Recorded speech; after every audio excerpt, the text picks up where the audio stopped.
ጥንት ኢትዮጵያውያን የዲሞክራሲ እሴቶችን በአግባቡ ተግባራዊ ማድረግ የቻሉና ገቨርናንስን ያረጋገጡ ማህበረሰቦችም ምድር ናት። አንድ አይደንቲቲ ስላለያየን ብቻ በሱ አይደንቲቲ ነው ዲፋይን የሚደረገው ብለን ሙጭጭ ማለታችን ዋጋ ያስከፈለ ነው። ሚዲያው እሱን ማግኒፋይ ማድረግ ይችላል፣ እንዲያደርግም መታገዝ አለበት። አወዛጋቢ የሆኑ እንትኖች በኢትዮጵያ ታሪክ አጻጻፍ ውስጥ ምንድን ናቸው? የማንነት ጥያቄ አለ፣ የአካታችነት ጥያቄ አለ፣ የማዘገንና የማኮሰስ ጉዳይ አለ። አንዱን ጀግና መቼ እንደምናሳካ አላውቅም እንጂ እኔ ቪዥን ማረገው ማልመው ኒውትራሊስት ነው፣ ገለልተኛ የሆነ መንግስት። እንደ አካዳሚክስ ሀገራዊ ትርክት የሚለውን ቲዮሪ ላይ ነው ወይስ መከራከር ያለብን ወይንም ትርክቱን ራሱ ነው መወያየት ያለብን? አካታችን ትቃላለች፣ በሁላችሁም የተነሳች ተግባራዊ ግን አትሆንም። ሰው ዝም ብለህ ትርክ ስላወራ ህዝብ ተቀብሎ ይሄዳል ወይስ ማቴሪያል ቤሪንግ አለ? ትናንት ለዚች ሀገር ወይ ሌላ ሀገር ለአሜሪካም ለምንም ናሬፍ የነበረ አውቶማቲካሊ ዛሬ ይሰራል ማለት አይደለም። ከጊዜው ጋር መታየት አለበት። ትልቅ የሚያሙ ሶሻል ሂስቶሪካል ፕሮሰሶች ነው። ወይ በደንብ ሂል አልተደራረገ ወይ ደፍረን አልነካም። በአንድ በኩል በተሽኮርማሚነት በሌላ በኩል በአጉል የጠመንጃ ነካሽ ድፍረት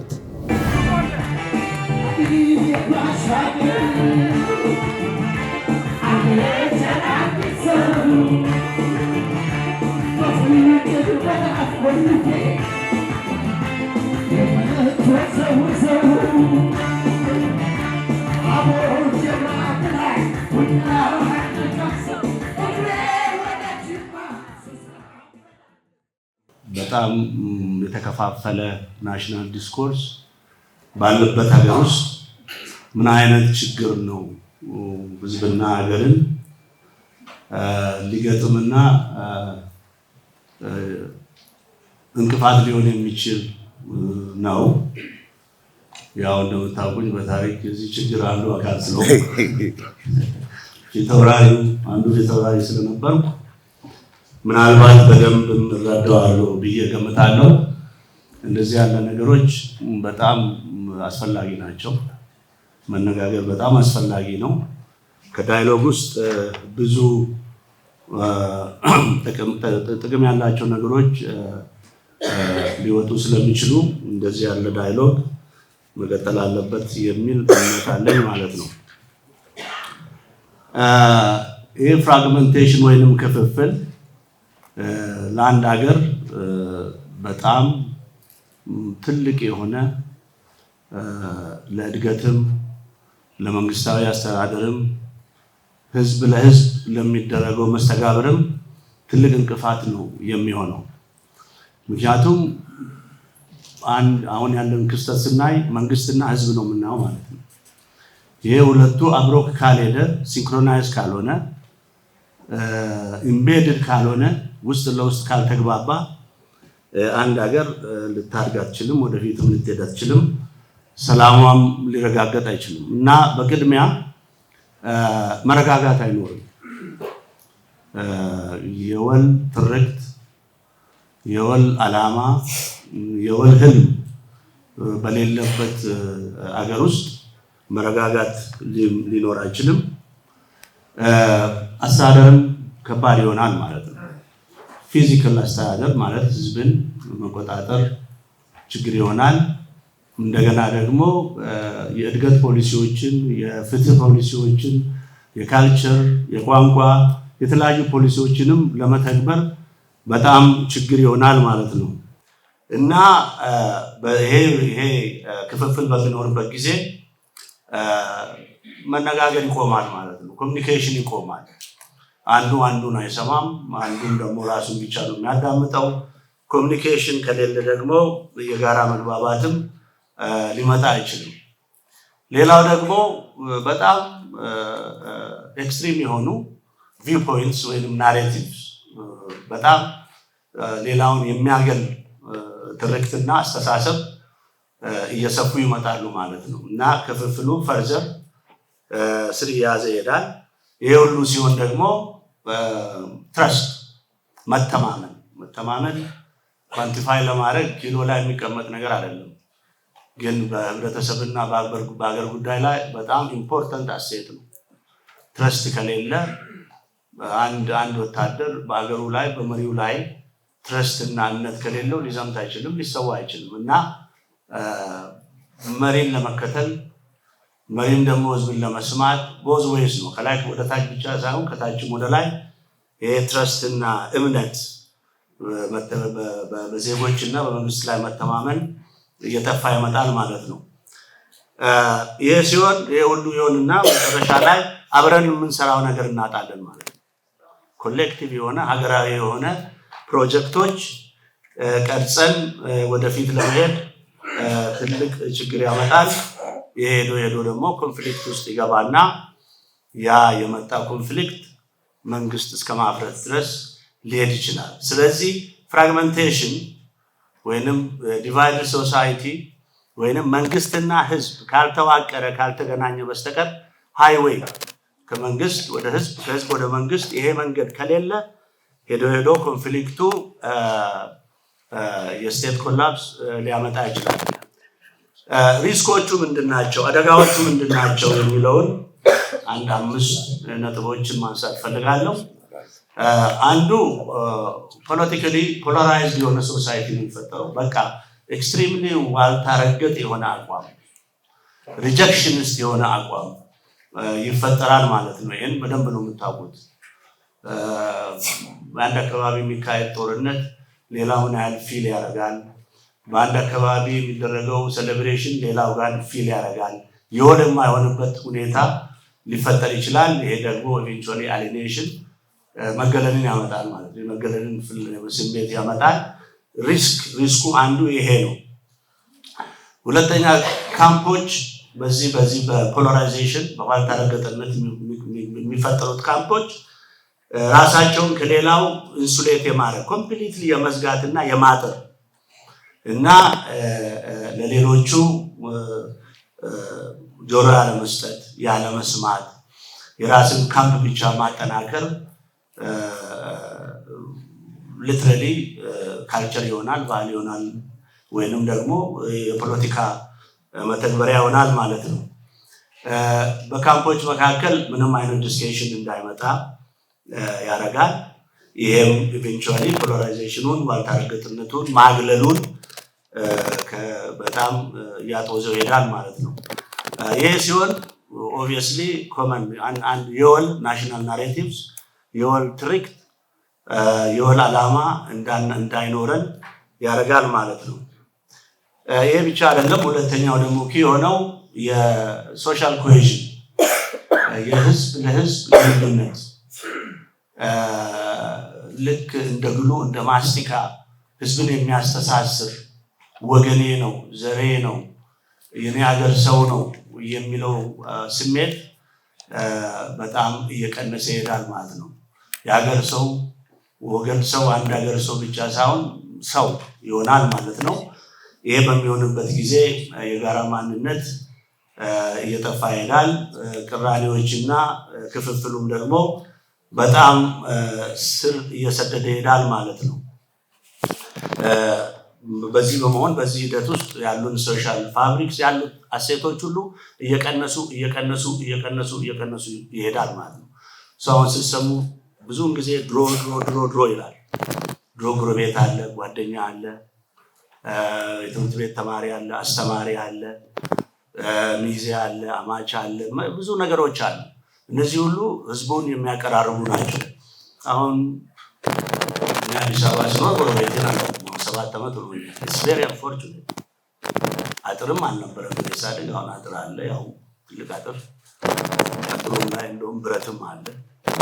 ቤቱንም አታይም እንኳን ሰው እና እነዚህ ሁሉ አሁን ዶክተር አብይ ሲከፍት ከተማውን ሲከፍት አጥር እንትን ሲል መስሪያ ቤቶችን ሚኒስቴር መስሪያ ቤቶችን ሁሉ እንትን ሲል ክፍት ሲያደርግ ፕሮባብሊ ይህ ችግር አይቶ የችግር ገብቶት ሊሆን ይችላል።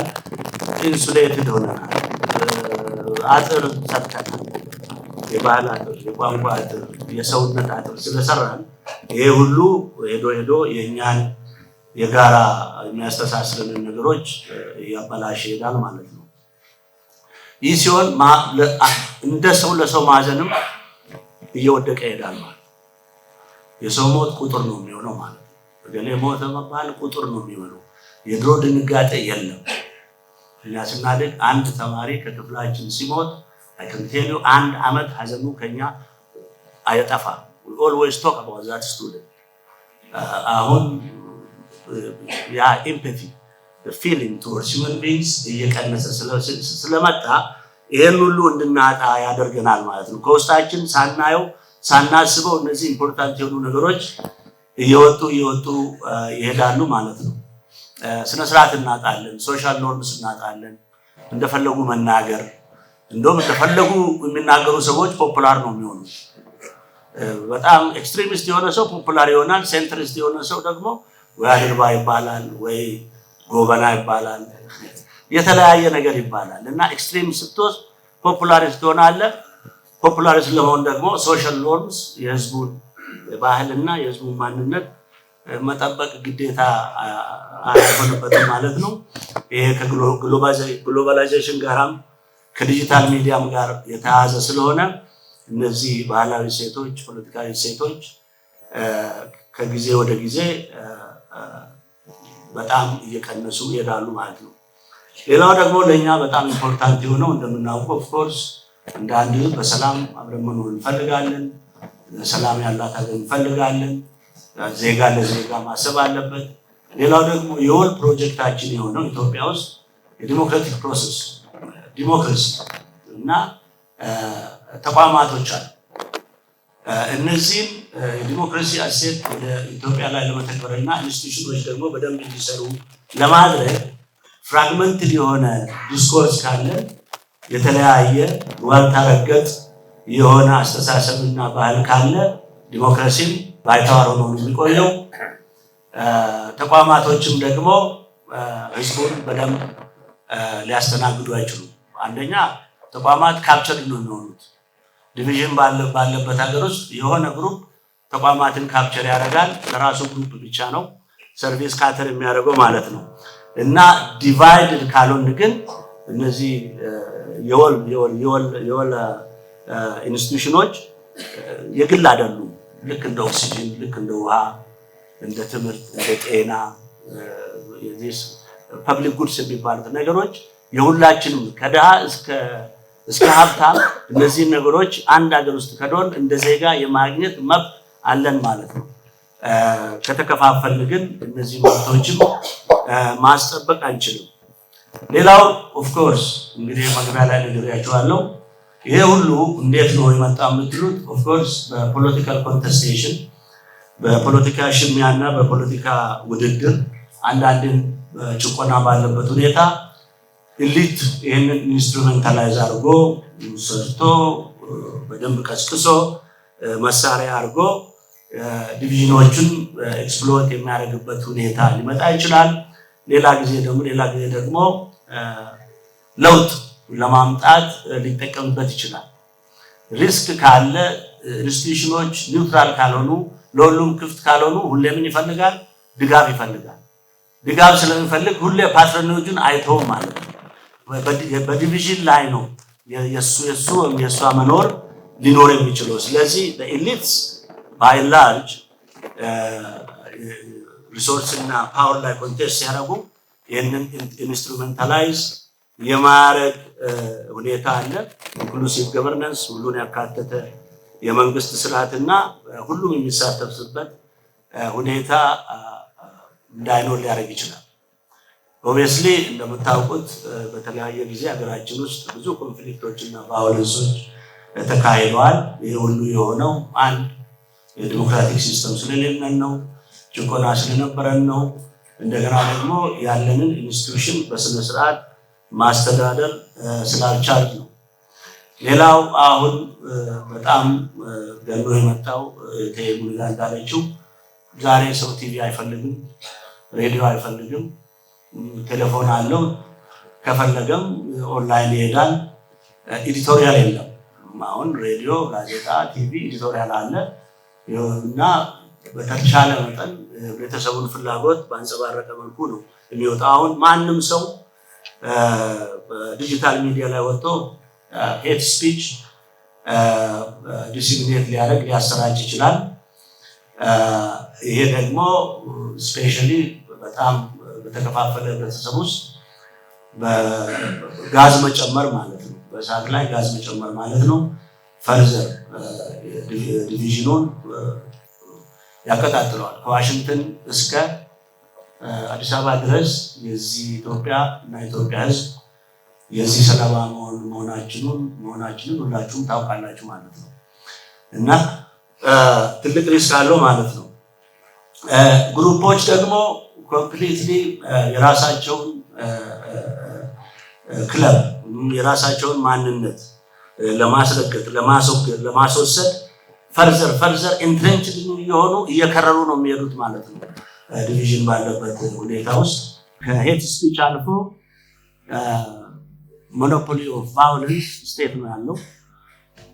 ቢኮዝ አፍሪካ ውስጥ ብዙ የመሳሪያ ንግድና ልውውጥ ብዙ ፍራጃይል ስቴቶች ባሉበት ጎረቤታችን ባሉበት ሰው መሳሪያ የመታጠቅ የኢትዮጵያን ህልውና የማይፈልጉ ሀገሮች ደግሞ ግሩፖችን በማስታጠቅ ከጭቅጭቅ ከዲቤት ከስፒች አልፎ ወደ ቫዮለንስ ደረጃ የሚሸጋገርበት ጊዜ አለ።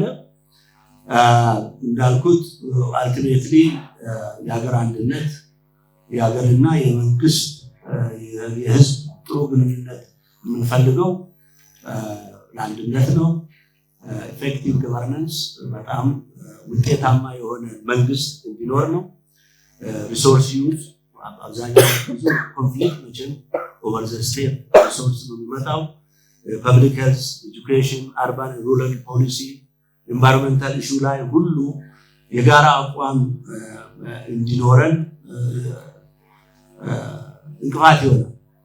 ማንም ሰው ማንም ፌር ማይንድ ያለው ሰው ግሪን ሌጋሲ ይቃወማል ብለህ አታስብ። ኢትዮጵያ ውስጥ እንኳን ኢትዮጵያዊ ሌላም ሀገር ግን ፖዚቲቭ ግን ሲጀመር ብዙ ማንቋሸሽ ነበር። አርባን ትራንስፎርሜሽን አሁን ኮሪደሩ ሲጀመር በቅርጽ በምናምን አንዴ ፖፑሌሽን ማኒፑሌሽን ብዙ ነገር ተብሎ የጋራ አቋም አልያዝም። አሁን ሪዛልት ከመጣ በኋላ በማየት ይሆናል። ግን ያቺ እንቅፋት እንኳን ባትኖር ስንት መሄድ እንችላለን የሚለውን ለማንሳት ፈልጌ ነው። ኢትዮጵያ ውስጥ ቅድም እህቴም ነክተዋለች፣ ጠዋት ፕሮፌሰር ባሉ አንስተውታል። ይሄ ነገር የቆየ ነው። ከኢትዮጵያ መንግስት ህይወት ጋር እድሜው ይሄን ትርክ ከኢትዮጵያ መንግስት እድሜ ጋር እኩል ነው። ኢትዮጵያዊ መሆን ኢትዮጵያዊ ነኝ ማለት ምንድን ነው? በኢትዮጵያ ካርታ ውስጥ መወለድ የኢትዮጵያ በርዝ ሰርቲፊኬት ፓስፖርት መያዝ ነው ወይስ ሌላ ነው? ኢትዮጵያዊነት ለአንዱ ጂኦግራፊ ይሆናል፣ ለአንዱ ታሪክ ይሆናል፣ ለአንዱ ነገስታት ይሆናል፣ ለአንዱ ሃይማኖት ይሆናል። ይሄ ሁሉ የተለያዩ አመለካከቶች ወደ ጋራ መጥተው የጋራ አመለካከት እንዲኖረን ያስፈልጋል። በቀላሉ ከኔ በፊት የተናገሩትም ተናግረውታል። አንድ ስቴት ራሱን የሚያፈርስ ስቴት የለም ዓለም ላይ። ስለዚህ ራሱን ስለማያፈርስ ምን ያደርጋል? ለመኖር ስትራቴጂ ያወጣል ማለት ነው። ዘ ኢራ ኦፍ ኪንግስ ኦብቪየስሊ የነሱ ስትራቴጂ በጣም ቀላል ነበር። ከእግዚአብሔር ነው የመጡት። በደም ነው ስልጣን የምትይዘው። ታስገብራለህ፣ ንጉስ ነህ፣ ጭሰኛ ነህ፣ መሬትህን ልፋትን ትሰጣለህ። ህዝቡ ነቅቶ ተደራጅቶ ጥያቄ እስኪያነሳ ድረስ ብዙ ዓመት ነው የፈጀው። እስከነ መንግስቱ ነዋይ፣ ከዛ የተማሪዎች ንቅናቄ፣ ከዛ ደግሞ የተለያዩ ሊበሬሽን ፍሮንትስ እስኪነሱ ድረስ ስለ ንጉስ ምንም የሚነሳ ነገር የለም። ብዙ ጊዜ ወሰደ። ህዝቡም እንዲነቃ አይፈለግም። ያ ቻሌንጅ ሆነና በ1974-66 ኢትዮጵያ ቤት መጣ። አገሪቱ ደግሞ ራሱን ስትራቴጂ አመጣ። አንድ መሬት ለጭሰኛ መሰጠት አለበት አለ። የብሔረሰቦች እኩልነትም አርቲኩሌትድ ሆኗል። በደንብ ስራ ላይ አልዋለም እንጂ ለመጀመሪያ ጊዜ ዳይቨርሲቲ ተቀባይነት አግኝቶ ነበር። ግን ፈርዘር ስላልገፉበት ነው። ሌላው ደግሞ ይባስ ብሎ ግሎባል የሆነ አይዲዮሎጂ ነበር። ዓለም የወዛደሮች ትሆናለች። ኩባኖች ከረማራመንቱ ያለቁት የዛን አይዲዮሎጂ ስለሚያምኑ በካስትሮ እና ያም ቻሌንጅ ሆነ። 1991 አዲስ መንግስት መጣ። ይሄ መንግስት አዲስ መንግስት የኢህአዴግ መንግስት ለመኖርም ከነሱ የተለየ ስቴት ሰርቫይቫል ስትራቴጂ ማምጣት ነበረበት። ጥሩ ጅምር ነበር። በጣም ጥሩ ጅምር፣ ትልቅ ተስፋ የተጣለበት ነበር። ዲሞክራሲ ጎደለው። ህገ መንግስቱ ጥሩ ህገ መንግስት ነው፣ ግን ያልተሳተፉ አካላት ነበሩ አሳታፊ ባለመሆኑ እሱም ቻሌንጅ ገጠመውና የዛሬ 7 ዓመት ለውጥ መጣ። ፖስት ኢፒአርዲኤፍም አሁን የራሱ ስትራቴጂ አለው። ኢትዮጵያ ከዚህ በፊት ያየነው ክፍፍል ነው። አንድ ወጥ ፓርቲ አጋርንም ወደ መሀል የሚያመጣ ስትሮንግ ፓርቲ ፈጥረን ሁሉቱ አሰባስበን አንድ ሀገራዊ ራዕይ መፍጠር እንችላለን በሚል ጥሩ ትግል እየተደረገ ነው። ኢትዮጵያ ተሰርታ እስክታልቅ ድረስ አንድ ሴንትራል የሆነ ስትሮንግ ፓርቲ ያስፈልገናል። ስቴት ሶሳይቲ ሪሌሽን ላይ መስራት አለብን። ሌላው መቼ እንደምናሳካ አላውቅም እንጂ እኔ ቪዥን ማድረገው ማልመው ኒውትራል ስቴት ነው። ገለልተኛ የሆነ መንግስት ይቻላል ወይ አይቻልም ወይ ጥናት እናድርግ እንየው። ያዜዎቹን የአማራ መንግስት እንደከረም ታውቃላችሁ። ኢፒአርዲኤፍ የወያኔ መንግስት፣ የትግራይ መንግስት፣ የትግራይ መንግስት እያለ ከረም። አሁንም አልባልታ ኦሮሞማ ባለተራ ኦሮሞ የሚባላል። ከዚህ ተወጥቶ ያ ሜዳ የስቴት ሜዳ ኒውትራል ከኤትኒሲቲ እገሌ ፕራይም ሚኒስተር ነው የሚል እንጂ ስሙና ችሎታው እንጂ ከብሔረሰቡ ጋር ባይገናኝ ኒውትራል ቢሆን ይመረጣል። ይህን የምልበት ምክንያት ኦባማ የአሜሪካ ስቴት ኒውትራል ባትሆን አይመረጥም ነበር። የጥቁሩ ፐርሰንት 12 ነው ስቴቱ። አሁን ግን ተበላሽቷል። የድሮውን ነው የምናገረው። ኒውትራል ስለነበረ ኦባማ መመረጥ ቻለ እንጂ በመልኩ ቢሆን አይመረጥም። እና እንደዛ ኢንቪዥን አደርጋለሁ። እዛ ይሻላል። ዘመናዊቷ ኢትዮጵያ የተመሰረተችበትን መንገድ በተመለከተ በደምና በእንባን የሚል አይነት ነገር ስላለ የሀገራችንን ታሪክ እንግዲህ ከመጀመሪያው መቶ ክፍለ ዘመን ጀምሮ የአክሱማውያኑንም የአገዎቹንም ከዛ በኋላ ሰለሞናውያኑንም እንደዚህ እያለን ስንመለከት አክሱማውያን እንግዲህ አድሪስ ላይ ወደባቸውን አድርገው የተስፋፉበት መንገድ አለና በጣም ብዙ ነገሮችን ማንሳት እንችላለን። እነሱ ሲዳከሙ አገዎቹ ተነስተው ደግሞ እጅግ በጣም ደምና እንባ የምንመለከታቸው ነገሮች አሉ። በርካታ አብያተ ክርስቲያናት ወደ ክርስቲያኖች እንትን ብለው እንደዚህ እየተባለ ነው የቀጠለውና ሁሉም ሄዷል እያለ ሄዷል። በኋላ የነ ኢማም አህመድ አልጋዚ ወይም ደግሞ ግራኝ መሐመድ የሚባለው እንቅስቃሴ ማለት በእነዚህ ሁሉ ሂደቶች ውስጥ አለ። የ16ኛው መቶ ክፍለ ዘመን ብለን የምናነሳውንም ከተመለከትን ከ15 እንደዚህ ጀምሮ ያለ ለመቶ ዓመት የቀጠለው በዋዛ ነው ወይ? እንባና ደም ሁል ጊዜ አለና ሽርድ የሆነ ነገርም አለ። ከዚህ አኳያ ምናልባት ትናንት ከዶክተር ጋር ስንናገር ነበር በእነዚህ አይነት ነገሮችና ሁሉም ተጎድቻለሁ የሚል ነገር ሁላችን ተበድለናል የሚል ነገር ነውና አይ እንግዲህ አሁን ሁሉም ተሰባስቦ መጥቷል እዚህ ተበድያለሁ የሚል ሁሉም ተበድለናል የምንል ስለሆነ ማለት ነውና ጥሩ ነገር ነው። ዘመናዊቷን ኢትዮጵያን እንግዲህ አሁን ከ1840 በኋላ ይመስለኛል ዘመናዊ ኢትዮጵያ ብለን የምናስበውና ከመጀመሪያው መቶ ክፍለ ዘመን ጀምሮ አይደለም ወይ? አክሱማውያንም የሚስፋፉበት ነገር ጥሬ ዕቃ መፈለግ ምን ማለት ሀገር የማስፋት ጉዳይ ነው። ሁሉም የዚህ አይነት ባህሪ ነበራቸው።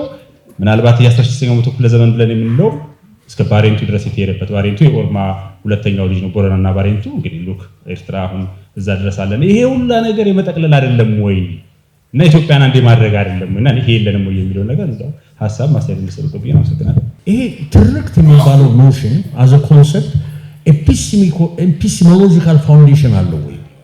ዝም ብለህ ትርክት ስላወራ ህዝብ ተቀብሎ ይሄዳል ወይስ ማቴሪያል ቤሪንግ አለው? ትርክት ታይም ፍሬሙ ምንድን ነው? ወደ ኋላ ነው ወደፊት ነው? ከአገራዊ ራዕይ ጋር ሲያያዝ ምንድን ነው ልዩነቱ? እንደ መንግስት እኛ አገራዊ ራዕይ የሚል ነው ማምጣት ያለብን ወይስ ትርክት ነው? ሌላው እንደ አካዳሚክስ አገራዊ ትርክት የሚለውን ቲዮሪ ላይ ነው ወይስ መከራከር ያለብን? ወይንም ትርክቱን ራሱ ነው መወያየት ያለብን? ወደፊት የሚወስደን አሁን እኔ በጣም በአብዛኛው የማየው ውይይቱ በአብዛኛው የሚደረገው ግራንድ ናሬቲቭ አገራዊ ትርክት ይባል፣ ግን ምንድነው ይሄ ነገር? እንደ ሳይንስ ነው እዚህ ላይ ዲቤት ማድረግ ያለብን ወይስ ወደፊት ለፊት የሚወስደን? ለምሳሌ ዩኒቲ ኢን ዳይቨርሲቲ ራሱ ትርክት ነው በቃ ይባላል። ህዝቡ ያንን ነገር አክብዴት እንዲያደርግ ነው የሚደረገው። ወይንም ደግሞ የደርግ ጊዜው ላይክ ሁሉም ሰው ወደ ጦር ግንባር አይነት። ስለዚህ እነዚህ ነገሮች ላይ እንደ አካዳሚክስኛ ብይም ምንድነው ነው ወይስ ቢጅኑን ነው ሲንተሳይዝ አድርገን አውጥተን ህዝቡ እንዲከተል ማድረግ ያለብን የቱ ላይ ነው ማተኮር ያለብን የሚለውን ነገር ለማንሳት ነው። ዶክተር ቤልጂጌ እንዳሉት አሁን የእሳቸው ፕሬዘንቴሽን የነበረው ታሪክ ሁሉ ጨለማ ታሪክም አልነበረም።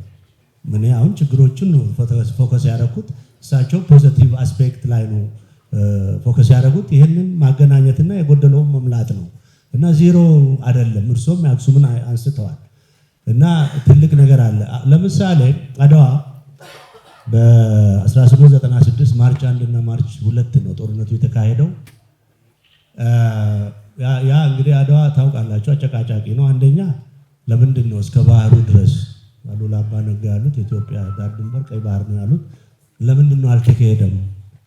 እዚህ ሆነን 100 ምናምን ዓመት ወደ ላይ ወደ ኋላ ብናይ አጼ ምኒልክን መኮንን አንችልም። አንደኛ ጦርነቱ ትግራይ ውስጥ ነው የሆነው፣ ጊዜ ወስዷል። ምርት አልነበረም፣ እርሻ አልነበረም፣ ወታደሮቹ የሚበሉት አልነበረም። ጦርነቱን ማስቀጠል አይቻልም። የሰውም ቁጥር ሳስቷል። ሁለተኛ ደግሞ ኢታሊያንስ የነሱ ትልቁ ጥንካሬ ናቫል ፎርስ ነው። ኮሎኒያሊዝም እነሱ ለፖርቹጋልም እነሱም ሆኖ ስፔንም ሆኖ ዓለምን የያዙት ዘወር ኢንትረስትድ ቢሆን ዘዩኒቨርስ ከውሃ ማዶ ምን አለ የሚል ጥያቄ ጠየቁ። እኛ እንደዛ ያለ ጥያቄ አልጠየቅንም። ምክንያቱም ከቀያችን ከአፍሪካ ወጥተን ቅኝ ግዛት የያዝነው እንትን የለም እና የኢታሊያን ስትሬንግዝ ናቫል ፎርስ ላይ ነው። ኦኬ ምኒልክ ባህረ ነጋሽ ወደ ታች ወደ ቁልቁለት ወደ ደቃ ማሪ ወደ እንትን ቢሄዱ ኖሮ አይ ካን ቴል ዩ አድዋ ሪቨርስ የሚሆን ቻንስ ነበረው። ኢጣሊያን ልታሸንፈን ቻንስ ነበረው። ግን አድዋን የሚያክል ትልቅ ነገር ፈረንጅን የሚያክል አውቶሜቲክ ወደን ያለው በእግር የሄደ በፈረስ ሄደን በጣም ኤሌመንተሪ በሆነ መሳሪያ ያሸነፍነውን ታሪክ የሰራንበትን ለሀገረ መንግስት ግንባታና ለውል ትርክ እሱ ላይ ካፒታላይዝ ማድረግ ነበረብን።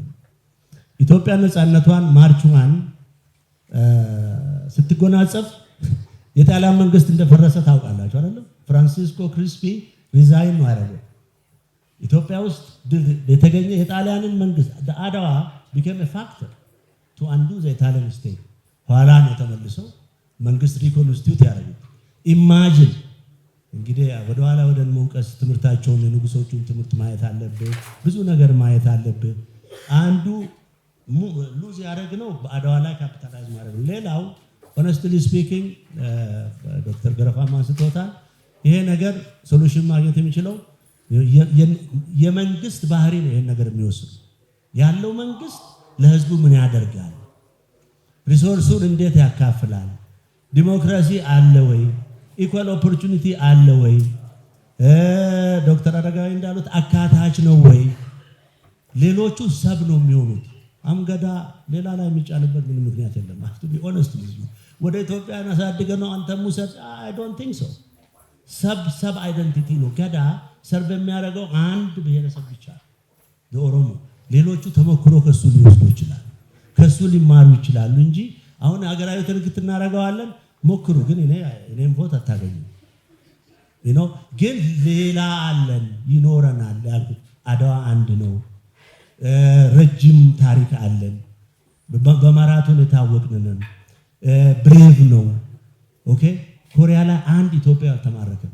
ሲንግል ኢትዮጵያን ሳይማረክ አይ ቲንክ 2 ነው 3 በተደረገ ዙር በቃኛው እንትን ፋንታስቲክ የሆነ ታሪክ የሰራ ህዝብ ነው። እንደዚህ ያሉ ኮመን ነገሮች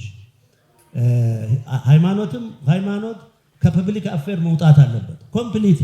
ሃይማኖት የግለሰብና የእግዚአብሔር ያላ ኮንትራት ነው እንጂ የሌላ አይደለም። ዶክተር ዳኛቸው ኒውትራል ስቴት ስል አይ ኖ ስቴት ሪሌቲቭ አውቶኖሚ ያለው ግን ኢትኒሳይዝድ ያልሆነ ስቴት ማለት ነው። ከየትኛውም ኢትኒክ ጋር አይደንቲፋይ ማይሆን ሳላፍር ነገርኳችሁ። አሉባልታው የማመንግስት ነው። አሁን ሌላ ሀገር ሌላ አፍሪካ ሀገር እንደዚህ ተደፍሮ አይባልም። ኬንያ የኩኩዩ ሀገር ነው አይባልም፣ ማጆሪቲ እንዲሆኑ ማለት ነው። ምክንያቱም ሰምሃው ከኛ የተሻሉ ናቸው እና እኔ ኢንቪዥን የማደርገው የምመኘው የኢትዮጵያ ስቴት ኒውትራል ሆኖ በፖሊሲ በማቀርበው የሀገር አስተዳደር ፖሊሲ ቢመረጥ እንጂ በፖፑላር ማጆሪቲ በብሔረሰብ ብዛትም መሆን የለበትም። የብሔረሰብ ጉዳይ የቋንቋና የባህል ነው፣ ክልል አለ። ፌዴራሊዝሙ ባህላችንና የቋንቋችንን ጉዳይ ሊያሟላ ይችላል። የኢትዮጵያ አገራችን ደግሞ እድገት፣ ዲሞክራሲና መልካም አስተዳደር የምናመጣበት መሳሪያ ማድረግ ነው እንጂ ኢትዮጵያ ካልቸር ፕራክቲስ ማድረግ አትችልም። ቢኮዝ ኢትስ አ መልቲ ፕሉራል ካንትሪ ዊ ሃቭ ሶ መኒ ካልቸር። ስለዚህ ስቴቱን እንደ ኢንስትሩመንት እንደ ፋይዳ ነው መጠቀም ያለብን። የእድገት ፋይዳ፣ የአስተዳደር፣ የዲሞክራሲ ቀያችን ውስጥ ቋንቋውን አፋችንን ከተቻለ ደግሞ መልታይ ሊንጉስቲክ መሆን ብዙ ቋንቋ መማር ልክ እንደ ድሮ እንደ ሀረር ሰው ማለት ነው። የሀረር ሰው 4፣ 5፣ 6 ቋንቋ ያውቃል። አሊግራ መሆን ያስፈልጋል። ይህንን we have to try። አመሰግናለሁ።